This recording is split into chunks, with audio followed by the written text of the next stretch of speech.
stage on the Massey 135 6-speed where the bottom end of the engine's done. Now we're looking at the cylinder head. So with the cylinder head, I've got it sitting up in a little 6-ton press. Now this press is just a super cheap auto brand. It was $89 downtown quite a few years ago, and it's a ideal little shop thing. It's 6 ton, you can pop a water pump seal in, you're not using the great big press. So if I come around the back here for a moment and pick up, I've made a couple of tools. Now the valve guide inserts, they come in, well this is a standard size and they're 5/16 ID and they're 1/2 thou over ½ an inch outside diameter. So they actually just press into the cylinder head. So if we roll this cylinder head over,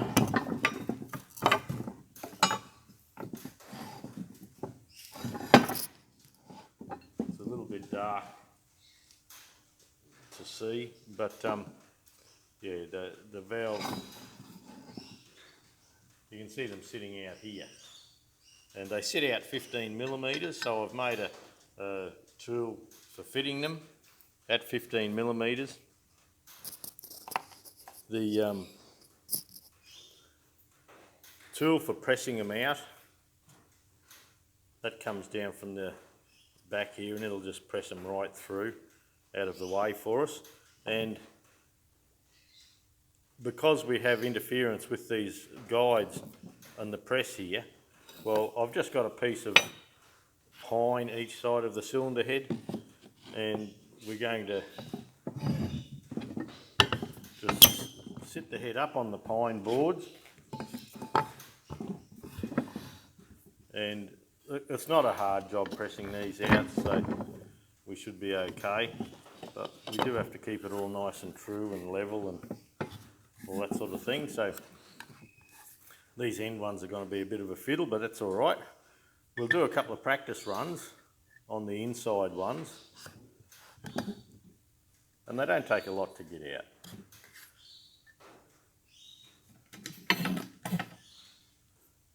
It's just a frame with a jack. So I don't know if we'll have quite enough travel, but we'll soon find out, won't we?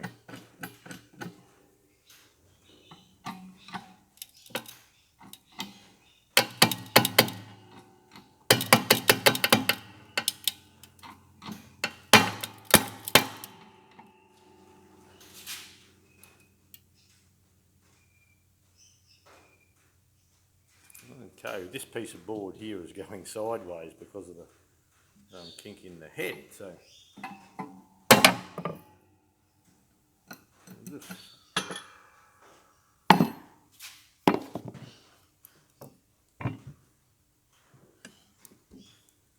we'll have to get the boards right in as close as we possibly can to the guides. Actually just about touching the guides.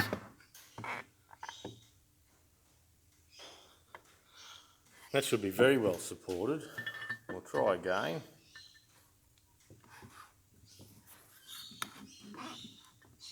So where the guides stick out, we've got a board touching each side.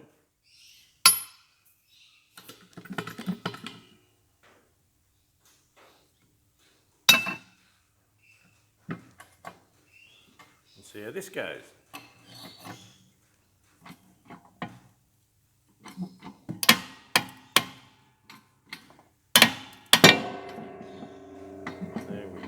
On its way. Whenever you're pressing, just let things resettle again. And it takes any side movement off.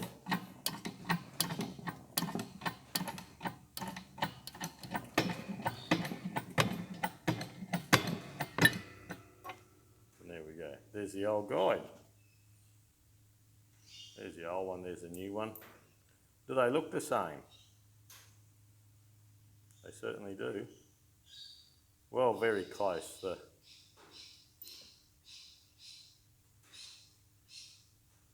Yeah, look, I think it'll be just fine.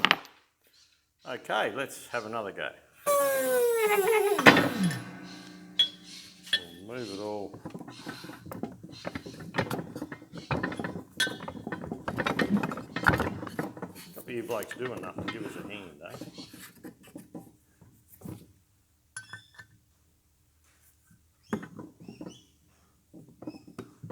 Just sitting there in your lounge room, I can use an extra pair of hands for this job.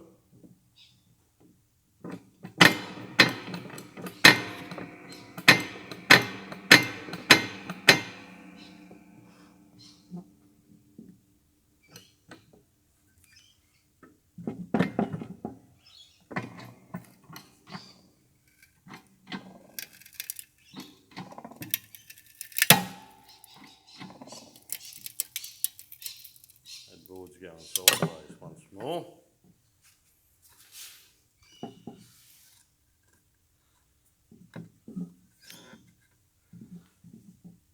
It doesn't have to be far off that edge, it's right close next to it, but it can go a bit closer by the looks.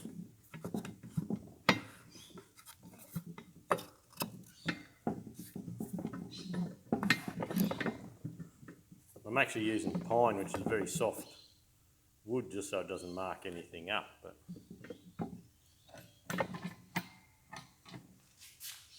right, let's have another go.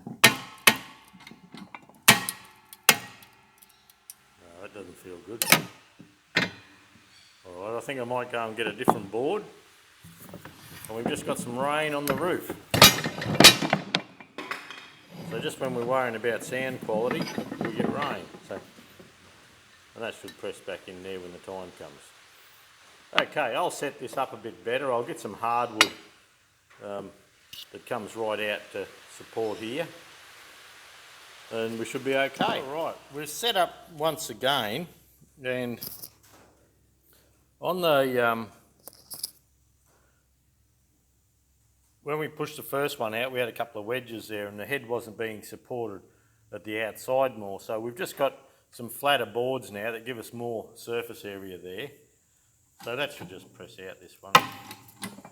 There we go.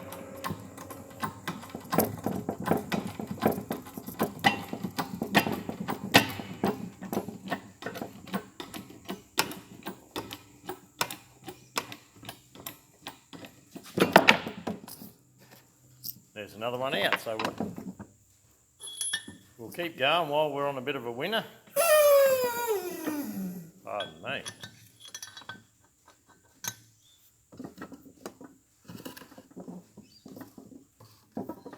Have to support this with my hand as well.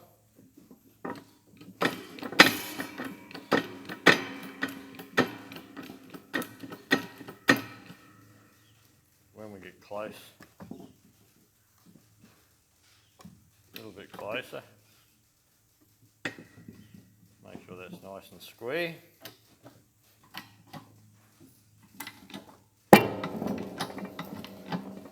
And there we go. So that's nice and easy.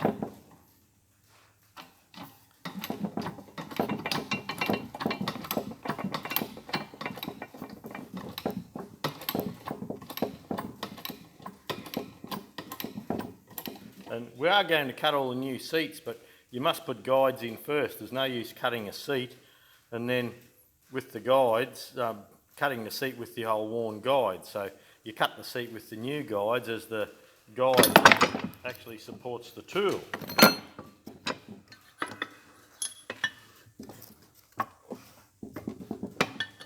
Try this fella.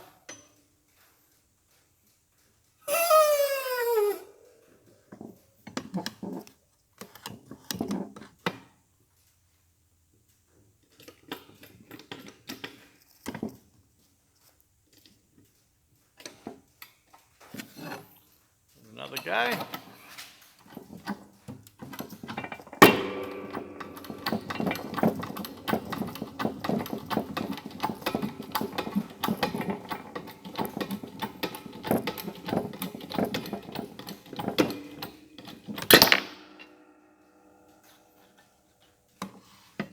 It might be easier for me to turn the head around.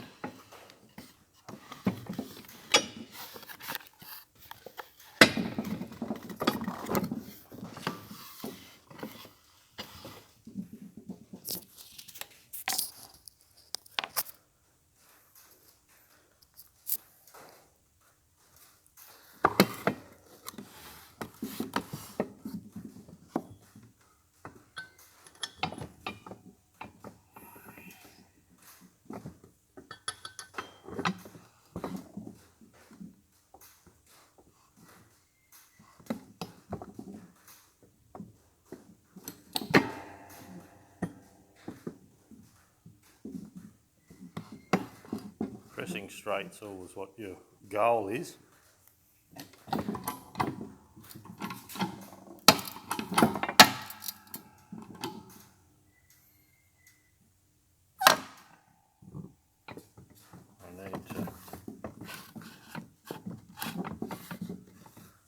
I didn't have my board in properly.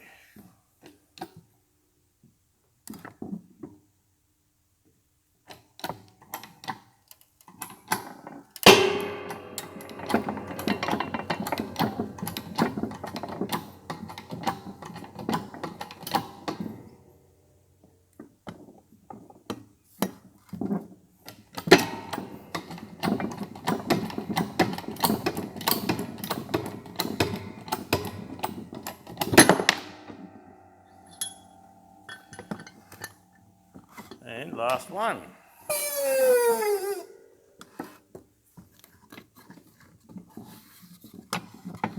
We still have support all the way.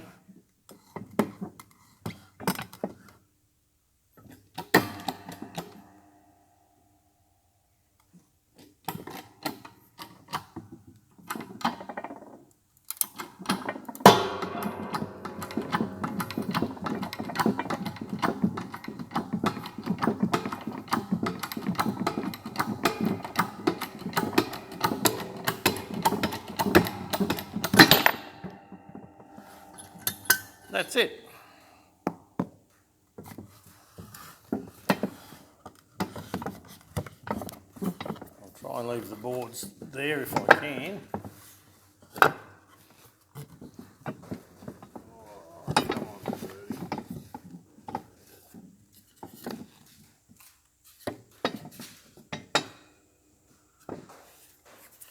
And to fit the new guides,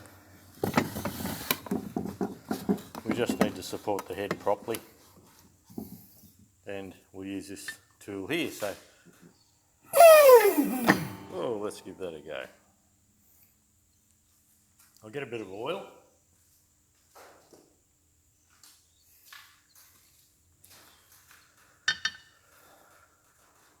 Now there's a chamfer at the top here.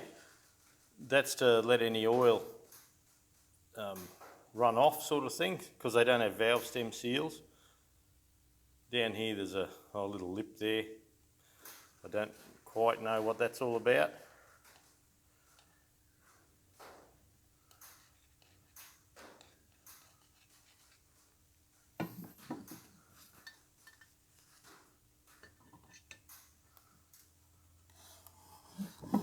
Try and bring it directly under the press if we can.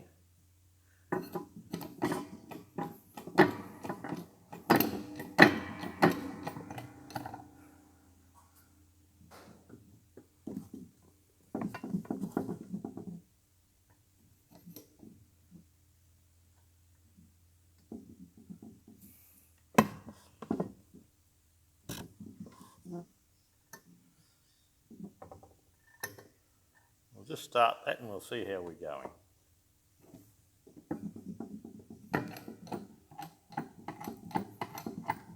We'll back him off.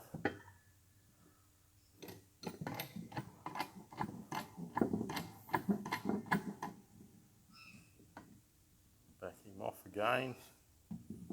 Try and make sure we're central.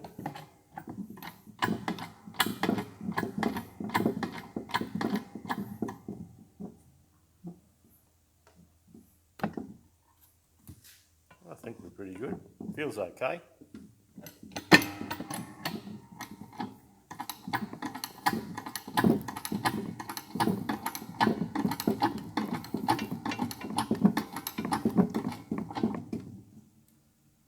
And that should be 15 millimetres sticking out. So now you see the general gist of it. I'll put all the guides in and we'll come back when we're ready to do the start on the seats, and we'll get them okay. We have new valves for it. I'll just pop around the back here. I have a bag of guides to fit and we have new valves for it, so they'll sit in there nicely. Okay, we'll be back in a bit. And that's it. That's all the valve guides pressed in. Our little tool worked pretty well. We'll, yeah, look, we'll put them away for next time.